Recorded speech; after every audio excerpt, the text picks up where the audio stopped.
Any suggestions for helping students identify neurodivergent-friendly companies or how to assess companies? Great question. That's exactly, the purpose of Mentora is to identify what are those companies and what are the elements of those organizations that make them neuro-inclusive. We have like the 4 kind of metrics of neuro-inclusive manager styles that we've developed in our 5-step guide, basically making sure employers are, walking the walk with those 5 steps all the way from getting the right managers, getting the right recruiters that are the entry point into the organization and making sure there's no bias at that entryway, all the way to building a support infrastructure where there's mentorship, employee resource groups.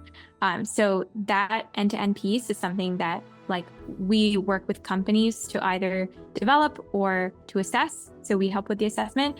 And then when it comes to training, we have a whole, plethora of partners that we work with that provide that additional kind of training, and based on where the gaps are from the assessment, go in and work with those divisions or teams to train them on what is neurodiversity and what are the benefits and what are the support needs. That's a great question. And that's exactly where we hope to make an impact. That was perfect.